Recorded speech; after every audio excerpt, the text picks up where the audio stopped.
Bonjour à tous et bienvenue à bord de ce Culture Rock consacré à David Bowie. Depuis ses tout débuts de saxophoniste influencé par le jazz, David Jones, alias David Bowie, n'a eu qu'une idée en tête, le succès à n'importe quel prix. Mais avant de prendre le pseudonyme de Bowie et de connaître une gloire planétaire avec une image androgyne de dandy décadent, le jeune David Jones a dû essuyer une série d'échecs cuisants. Son premier concert, il le donne en 1959 en tant que saxophoniste dans une colonie de vacances à l'île de White. Il se produit ensuite régulièrement aux fêtes de fin d'année du collège et déjà à cette époque, la démesure de son ambition ne fait aucun doute. Oh, I think I just wanted to be the biggest star that ever was. Probably that was my priority at the time. En 1956,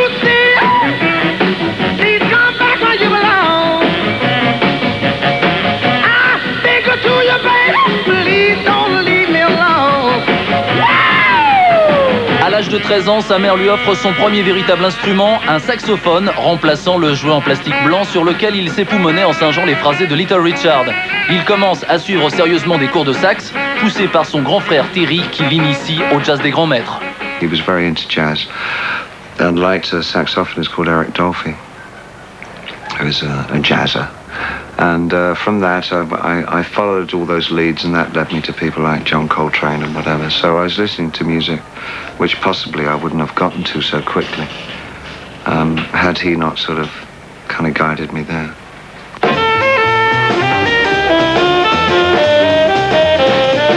Le grand frère est un modèle de rebelle branché qui court les boîtes de jazz à la mode. C'est toujours grâce à lui que David découvre les auteurs visionnaires de la Beat Generation. Et il rêve tout éveillé de faire la route en se laissant pousser les cheveux. I guess his gift to me was the curiosity to read stuff that was outside of the school curriculum. So from him, really, I learnt... Well, I found Jack Kerouac. He gave me the first Jack Kerouac that I'd ever read. And from that sort of led on to Ferlinghetti and Ginsberg and that whole crowd, the Beats. Des beatniks, il n'y en a pas beaucoup au début des années 60, mais leur allure bohème et leur refus des conventions inspirent une partie de la jeunesse anglaise qui adopte leur chevelure plutôt exubérante. Un bon moyen de se faire remarquer pour le futur Bowie. The rebellion of the long hairs is getting underway. They're tired of persecution, they're tired of taunts, they're tired of losing their jobs, they're tired of being sent home from college, they're tired of being sent home from school, they're tired even of being refused the dole. So with the nucleus of some of his friends, a 17-year-old Davy Jones has just founded the Society for the Prevention of Cruelty to Long-Haired Men. Now exactly who's being cruel to you? Well, I think we're all fairly tolerant, but for the last 2 years we've had comments like darling and can I carry a handbag thrown at us. I think it's just had to stop now. But does this surprise you that you get this kind of comment? Because after all, you've got really rather long hair, haven't you? We have, yes. Yeah, it's not too bad, really. No, I like it, and I think we all like long hair. And we don't see why other people should persecute us because of this. David a 16 ans au moment de l'explosion du rhythm and blues anglais et il passe ses nuits dans les clubs enfumés de Londres où il découvre les Yardbirds, les Who et surtout les Rolling Stones.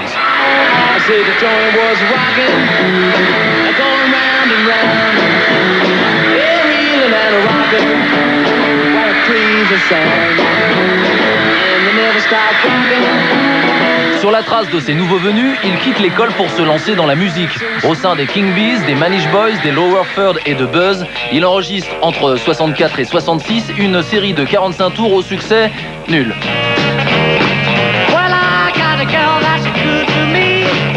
C'est en novembre 65 qu'il décide de prendre le pseudonyme de Bowie, inspiré par le héros du Far West Jim Bowie, célèbre pour son impressionnant poignard.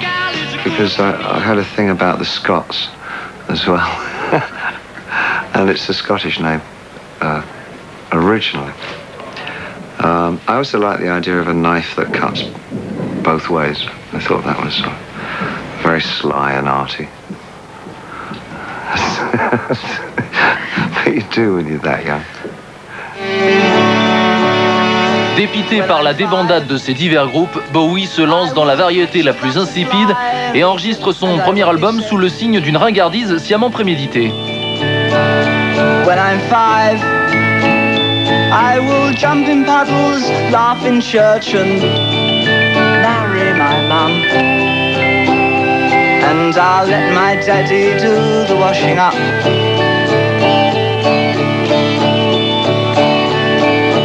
If I close one eye, the people on that side can't see me. I get headaches in the morning, and I rode on Freddy's trike. I saw that everywhere was funny.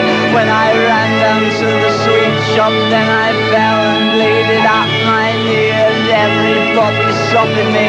I saw a photograph of Jesus, and I asked him if he'd make me fine. En 1967, David Bowie fait feu de tout bois pour avoir son nom en haut de l'affiche. Il suit des cours de mime et d'expression corporelle avec Lindsay Kemp. Il essaie le cinéma, la télévision, le théâtre. Mais de casting raté en audition infructueuse, toutes ses tentatives se soldent par des échecs, à l'image des maigres ventes de ses chansons.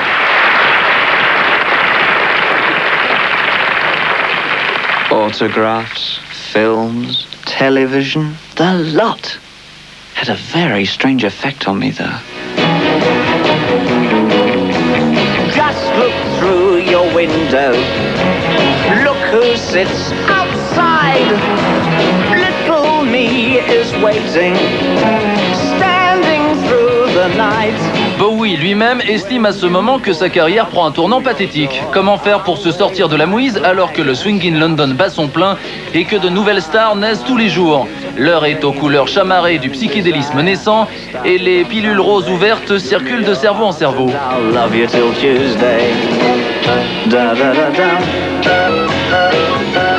Seulement voilà, David court encore le cacheton dans des pubs pour Esquimaux.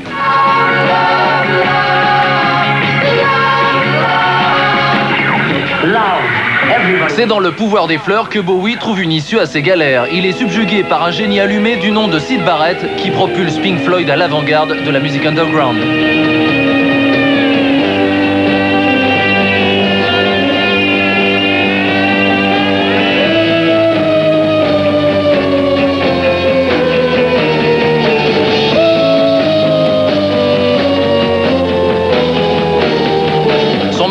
Et son charisme fascinent Bowie et son nouveau copain Mark Bolan du duo Tyrannosaurus Rex, deux complices qui partagent un même producteur, un certain Tony Visconti.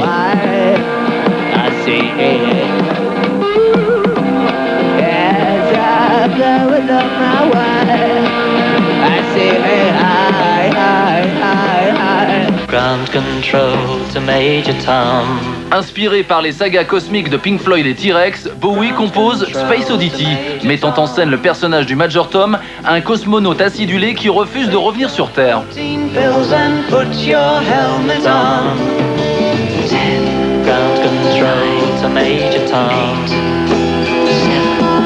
La furie bisexuelle de Little Richard, ajoutée au délire sonore de Syd Barrett, donne à Bowie sa nouvelle image, un mutant androgyne que l'on découvre en 69 sur l'album Space Oddity. 9 jours après la parution du 45 tours Space Oddity, Neil Armstrong effectue le premier pas sur la Lune. Et la BBC utilise la chanson de Bowie lors des retransmissions de l'événement. Mais le succès se fait toujours attendre. Bowie prend alors un virage folk et se produit au sein d'un festival itinérant. Malheureusement, le public n'accroche pas vraiment. Et notre pauvre Major Tom se fait bombarder de canettes de bière et de cigarettes allumées à chacune de ses prestations. Bref, c'est pas la joie. Malgré tout, en 1970, l'album Space Oddity dépasse les 135 000 exemplaires vendus et Bowie est considéré comme l'un des meilleurs espoirs du moment. La pochette de son album suivant, The Man Who Sold the World, nous présente David Bowie en robe, shocking dans les chaumières, mais toujours aussi peu de succès. C'est en 1971 que les shows Bardot, Garbo, Mickey Mouse et même Himmler, Bowie décide d'inventer de toutes pièces un nouveau personnage. Ziggy Stardust, sorte de diva destroy à la bisexualité affichée. Affublé d'accoutrements glamour, Ziggy et son groupe, les Araignées de Mars, s'adonnent à un rock résolument électrique, fardé d'arrangements grandiloquents.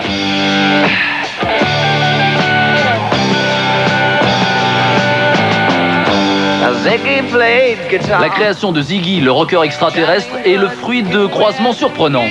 The character of him came from a guy called Vince Taylor, who I'm sure you know in France. Hey, Mama, don't you treat me wrong. You're gonna love your daddy all night long, all right. And he wore white robes, and he sat me down in the middle of Tottenham Court Road, which is a very busy street in London. with a map of the world and opened it up amidst the rush hour traffic and all these people going to work, and pointed out where all the nuclear arsenals were all over the world. I mean, I kind of just found him really, really fascinating. He was a terrific, charismatic guy and completely loony. Ziggy was a tailor that I used to pass on the train going into London. Ziggy's tailoring. I just like the sound of the word. So those are the composites.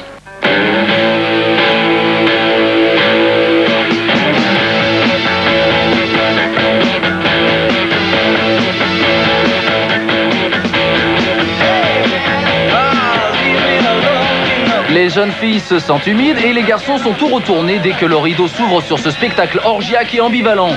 Le nez poudré à outrance, Bowie devient instantanément célèbre grâce à ses frasques scandaleuses et la sauvagerie des Spiders from Mars.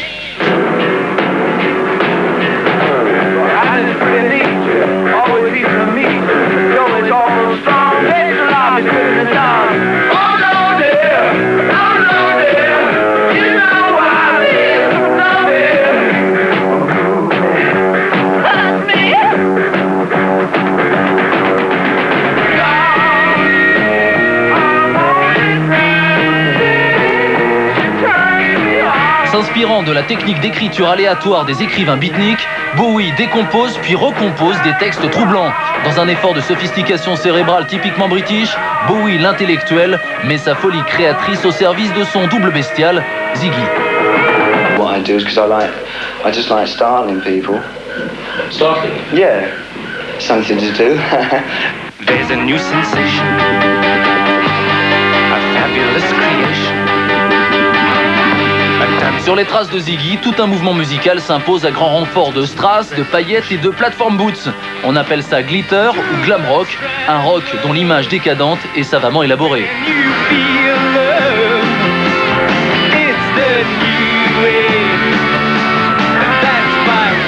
En 1972, Bowie se lie d'amitié avec une de ses idoles, Lou Reed, dont il produit l'album Transformer.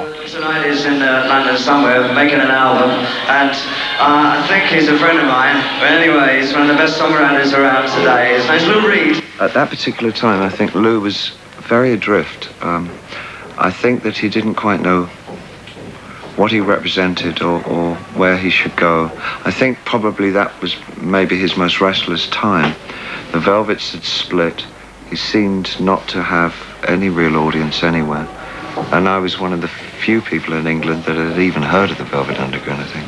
But that's because of my penchant for going to the obscure. I sort of dug up the Stooges and the Velvet Underground when they were sort of decidedly unfashionable.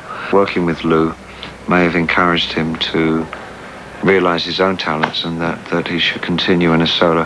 I think he actually had it on his mind to kind of stop around that time. He'd lost a lot of enthusiasm for what he did, but that album I think gave him maybe a new audience, I think.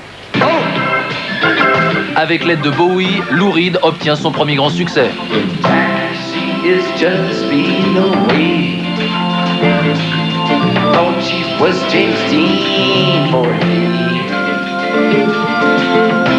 Then you know she had to crash. Valium would have helped that fast that baby. Take a walk in the wild side. Said, hey girl, take a walk on the wild side. And all the colored girls go.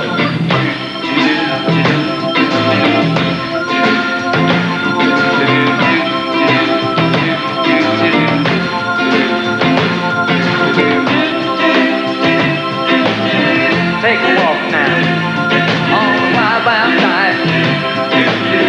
Take a walk now, all now right, all out now, on the wild side now.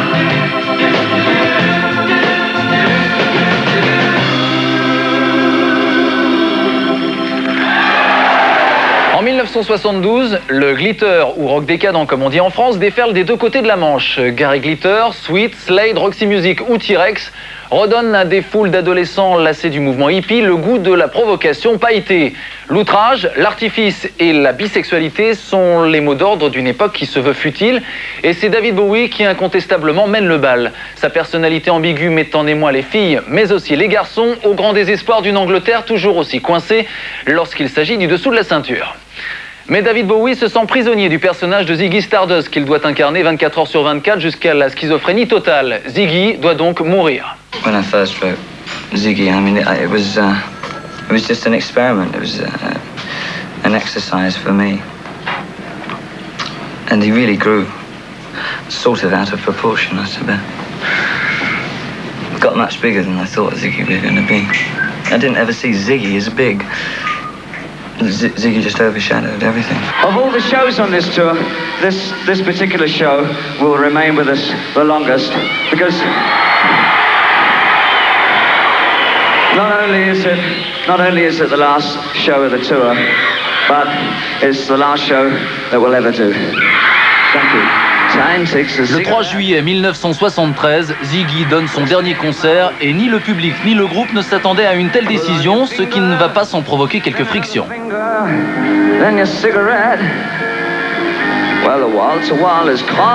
Le guitariste Mick Ronson et les autres continuent néanmoins d'accompagner un nouveau Bowie qui s'appelle désormais Aladdin Sane.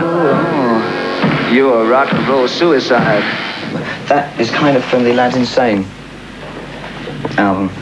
Aladdin Sane was a schizophrenic. That's accounted for lots of the why there were so many costume changes, because he had so many personalities that each, as far as I was concerned, each costume change was a different facet of personality. This is likewise another Japanese costume. These are all Japanese, and that's another Aladdin Sane thing.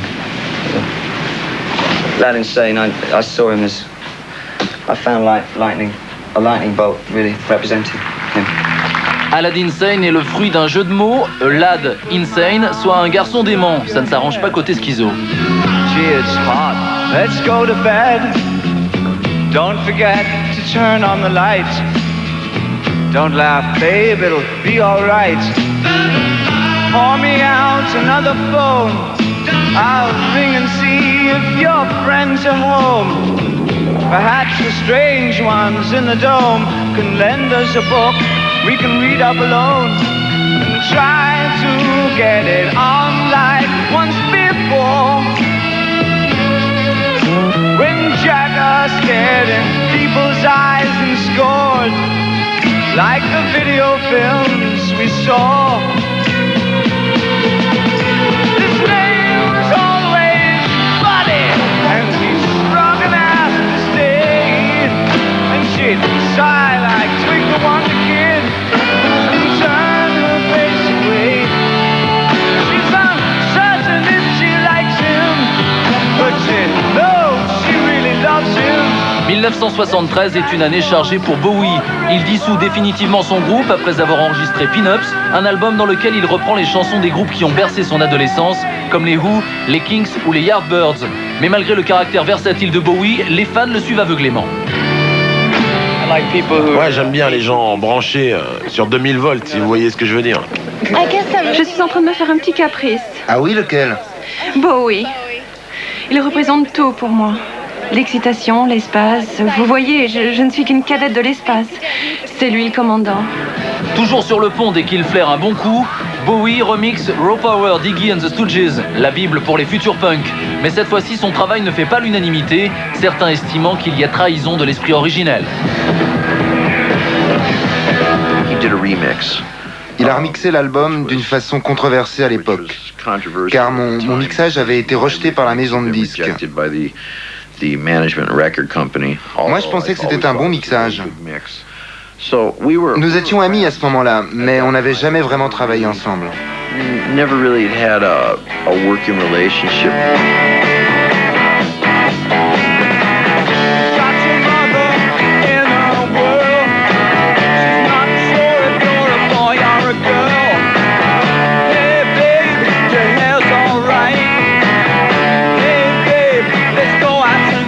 En 1974, Bowie s'expatrie aux États-Unis. Attiré par l'univers paranoïaque de l'Amérique, il débarque outre-Atlantique avec la ferme intention de conquérir définitivement le Nouveau Monde. Il a pour arme quelques kilos de cocaïne et un nouvel album, Diamond Dogs, qu'il a pratiquement enregistré seul après avoir dévoré le roman 1984 de George Orwell. Un dandy british au pays des cow-boys, le paradoxe ne manque pas de piquant. There's a fly floating around in my milk, and there's a foreign body in it, you see, and he's getting a lot of milk. It's kind of how I feel. Someone scrawled on the walls, I smell the blood of the troubadours. Rolled up scandals in other boys. I'm having so much fun with the poisonous people, spreading rumors and lies on stories they make up. Some make to sing, and some make to scream, and one makes you wish that you've never been seen. There's a shop on the corner selling papier-mâché. La tournée Diamond Dogs est placée sous le signe de la démesure et du gigantisme. Dépassé par l'ampleur des événements, Bowie perd le contrôle et se réfugie plus que jamais dans un mélange de Valium et de poudre de perlimpinpin. But no, the car when someone's accelerating very, very fast and you're not driving. And you get that thing in your chest when you're being forced backwards and you think, oh, and you're not sure whether you like it or not. It's that kind of feeling. That's what success was like. The first thrust of being totally unknown to being what seemed to be very quickly known. It was very frightening for me. L'aventure américaine offre à Bowie l'occasion d'opérer un nouveau tournant dans sa carrière. Fasciné par la musique noire, il tourne le dos au rock et abandonne ses costumes glitter pour s'adonner à une soul blanche, soignée et propre comme un sou neuf. Okay, that's good. Right, okay, and the last section. Give me, yeah, give me, doing it. Taking you with me, loving it, right, doing it right till time, giving it. Précurseur de la mode disco, il entre en studio à Philadelphie et grave Young Americans en 1975, invitant au passage son ami John Lennon sur la chanson Fame, succès garanti dans les boîtes funk branchées. What you need, you have to borrow. On va maintenant laisser provisoirement David Bowie à ses rêves de gloire. On va marquer une petite pause, c'est qu'il fait chaud ici et on se retrouve dans un instant. À tout de suite.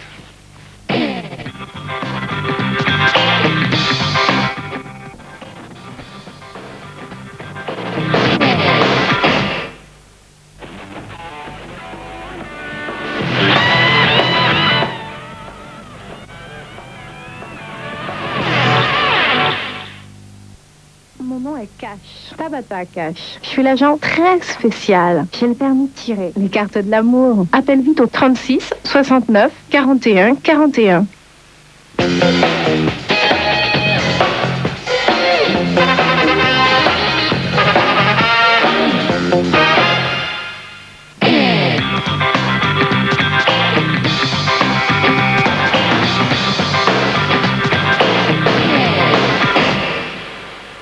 Retour à la saga David Bowie. En 1976, notre Anglais romantique et décadent vient de vivre les 5 années les plus déterminantes de sa carrière.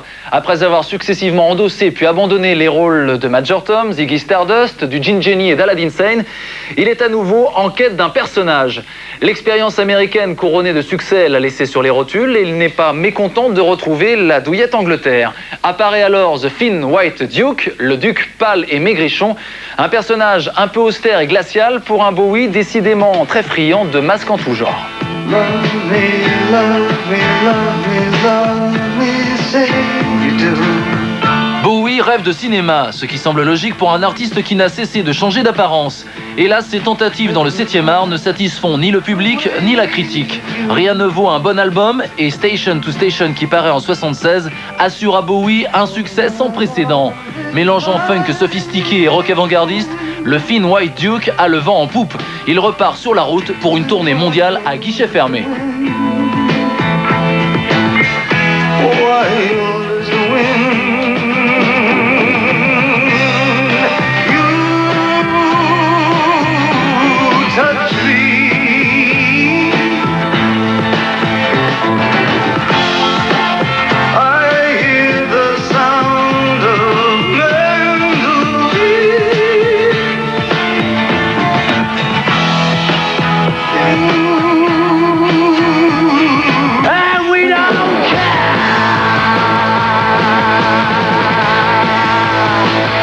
pendant que Bowie, comme beaucoup d'autres stars, se repose sur les lauriers de sa gloire, un vent de panique déferle sur la vieille Angleterre.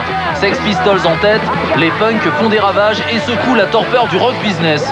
Bowie les regarde d'un air amusé, c'est lui après tout qui a inventé le look punk 8 ans auparavant, et il fait figure de parrain, ou plutôt de vieux singe, à qui on n'apprend pas à faire la grimace.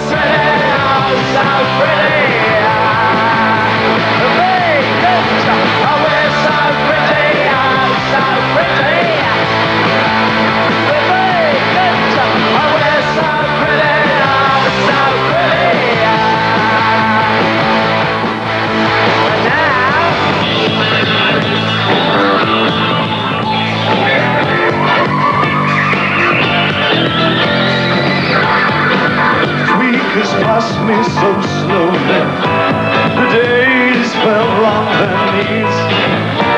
Maybe I'll take something to help me. Hope someone takes after me. There's always a change in the weather. This time I know we could get it together. If you would stay here tonight, oh, that would be crazy tonight. That's what I meant to say or do something. But what I never say, you say this time. I really meant to so badly this time. Or you can never really tell when somebody wants something you want to.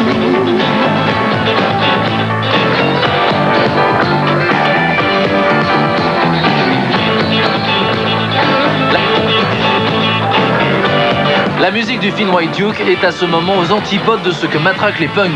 Est-ce alors par amitié sincère ou par pur opportunisme que Bowie collabore avec celui que les punks considèrent comme leur pape? Toujours est-il qu'en 1977, il compose et produit 2 albums pour Iggy Pop, The Idiot et Lust for Life. I never saw him as a creature of rock, you see. I had this rather romantic idea that he was sort of a child of the beats. Then in fact, I saw him more as a poet than I did as a rock performer.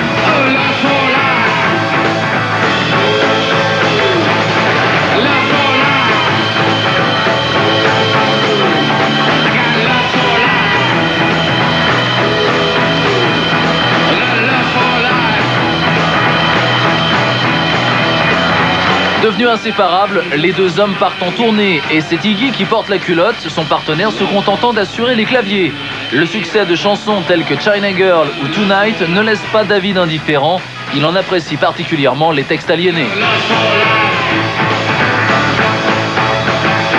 I think that he could turn his hand to straight prose writing and be a very effective voice in American literature.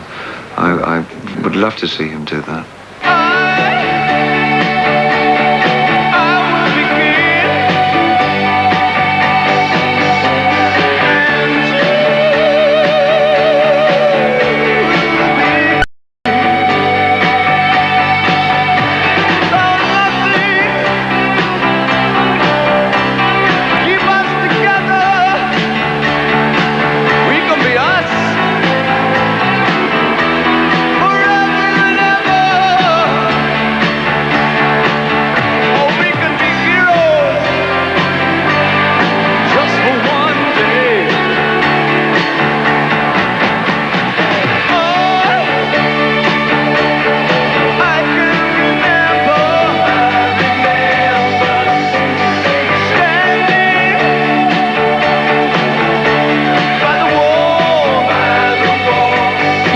est le point culminant de la trilogie dite berlinoise.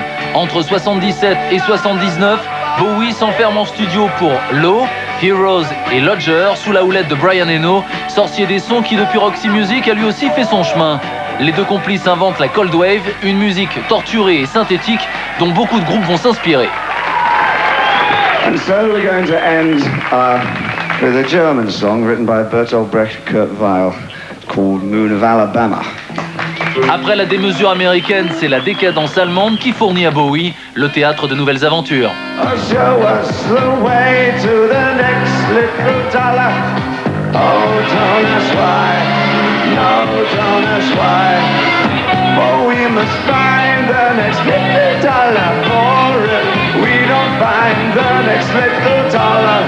I tell you we must die. I tell you we must die. I tell you, I tell you, I tell you we must die. You are happy here. En 1980, le théâtre est la nouvelle marotte de Bowie. Il reprend le rôle d'Elephant Man à Broadway et connaît cette fois un triomphe mérité. First chance I've had to pay. Sans aucun artifice, il se glisse dans la peau d'un monstre émouvant et joue soir après soir sur le fil du rasoir. Delivered to your room. Yes, sir. I have a sort of eclectic thing about freaks and isolationists and alienated people. Sort of, and I kind of gather information on people like that, mentally anyway. Then it became a play, and that sort of rekindled my interest in it. I went to see it on Broadway when it had already got sort of smartened up, become a Broadway piece, and I was totally knocked out by it. This, this is myself. This is myself too. Avec Ashes to Ashes, Bowie parachève 10 ans de délire schizophrénique, mais ce disque marque bel et bien la fin d'une époque, celle où il était à la pointe de l'avant-garde.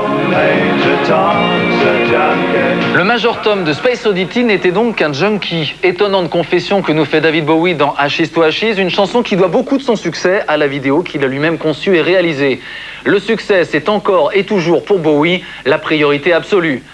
Pour parvenir à ses fins, il concocte un album résolument commercial pour le public du monde entier qu'il l'impose alors comme la superstar qu'il a toujours rêvé d'être. Dans cette opération, il s'offre 2 fines lames de la guitare, un jeune Texan qu'il a découvert, Stevie Ray Vaughan, et Nile Rodgers, ex-Chic et producteur de Let's Dance, l'album de la consécration. Well, frankly, I'm really pleased that it did make me some money. I really needed some. And it made me a lot. Grasp frantically for the feelings of desperation and anger that you have when you're in your mid-20s. Ladies and gentlemen, Mr. David Bowie. Ce recentrage grand public fait suite à plusieurs ratages discographiques dont le point culminant fut un duo épouvantable avec le crooner Bing Crosby. Mais Bowie a compris la leçon, les années 80 appartiennent aux nantis et il leur faut du tube au kilomètre. Pour ce qui est de l'art, David se tourne vers le cinéma où il est cette fois-ci convaincant.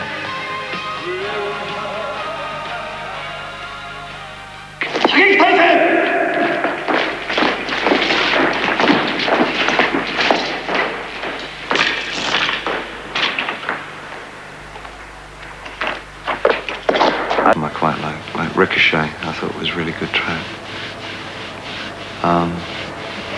But other than that, I felt that I was too immersed in the mainstream, and I didn't feel particularly comfortable there.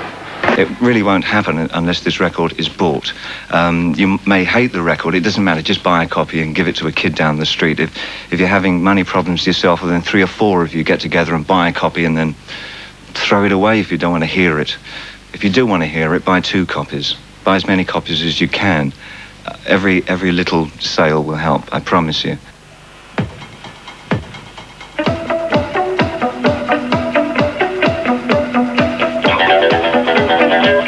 En 1987, Bowie cherche toujours un second souffle. Mais l'album Never Let Me Down et la tournée qui suit sont jugés désastreux par le public et la critique. Alors la star s'occupe comme elle peut, tantôt avec un ballet de soutien pour une troupe d'avant-garde, tantôt en compagnie de Tina, pour un spot vantant les mérites de Pepsi, ce qui ne manque pas de sel quand on a beaucoup abusé d'une sensation qui s'appelle Coke.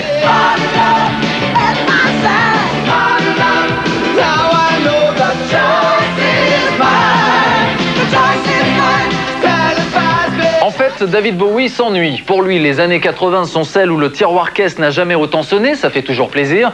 Mais artistiquement, le dandy est dans la panade et il en est conscient. Les albums se succèdent dans l'indifférence des fans de la première heure. Un sursaut s'impose.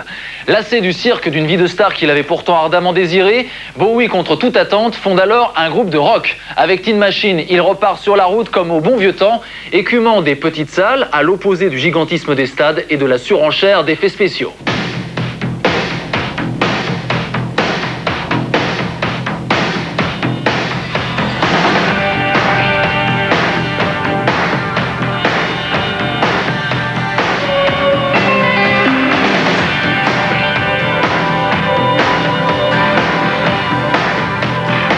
Avec Tin Machine, Bowie entreprend au début des années 90 une cure de désintoxication du succès.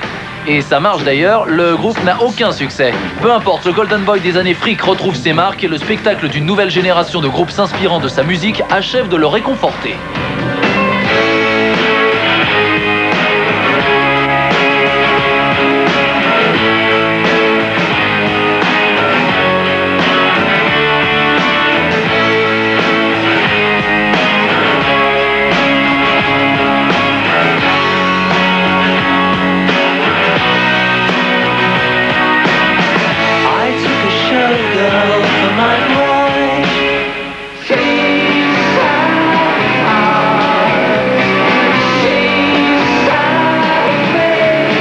Qu'ils s'appellent Suede, Pulp ou The Otters, les héritiers de Bowie sont maintenant légion, même si cette descendance a parfois un parfum rétro et fétichiste. There seems to be a nostalgic kind of thing going on for the 70s at the moment, especially in England. I'm not sure where that comes from. I mean, I hope it's not just because of our silly clothes that we used to wear. And if I have to join it, I refuse to wear the staccato boots, or shave my eyebrows, or dye me.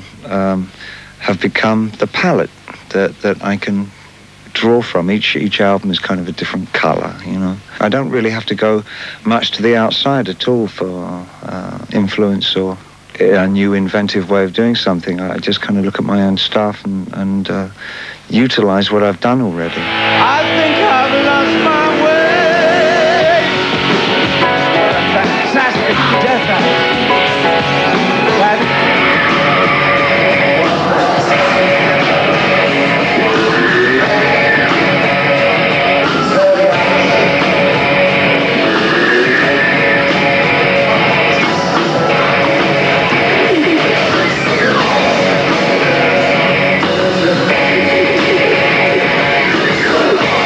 David Bowie a maintenant 30 ans de carrière derrière lui.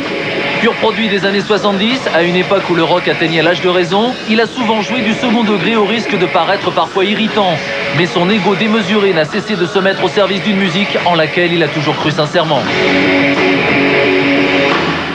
The things that I'm most proud of, staying alive, maybe. D'être l'un des artistes de rock les plus pris au sérieux, ce qui a parfois tendance d'ailleurs à lui faire enfler les chevilles et à grossir la tête. Mais doté d'une intelligence rare et d'une sensibilité sélective, Bowie n'a pas son pareil pour toujours retomber sur ses pieds au terme de pirouettes dont lui seul a le secret. Aujourd'hui, ce caméléon du rock n'a plus rien à prouver et il se contente de recycler brillamment ses propres idées. David Bowie sera en tournée en France au mois de février. En attendant, redécouvrons ses meilleurs moments avec le shopping de Culture Rock.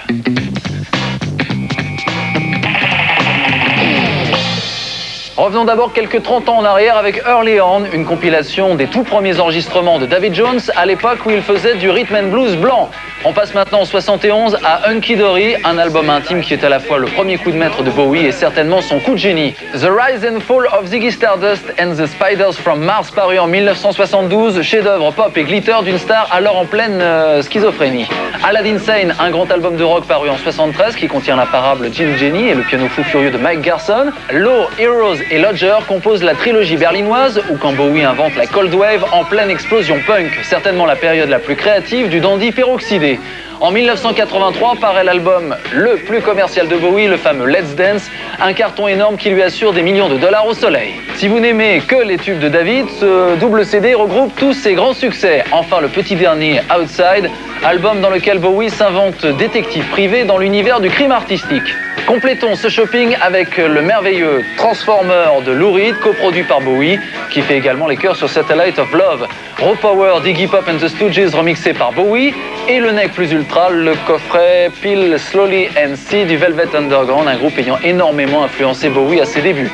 Côté vidéo, le film Ziggy Stardust, The Motion Picture de Penn Baker retrace le concert d'adieu des Spiders from Mars. C'était à Londres en 73, un document savoureux. Et pour ceux qui ont pris le train en marche à la station Let's Dance, la vidéo Serious Moonlight que voici offre 1h30 de concert à Vancouver en 1983. On termine par ce superbe livre, A Photographic Record, 1969-80, de Mick Rock, qui regroupe les meilleurs clichés de Bowie, Lou Reed et Iggy Pop que vous avez pu voir tout au long de cette saga.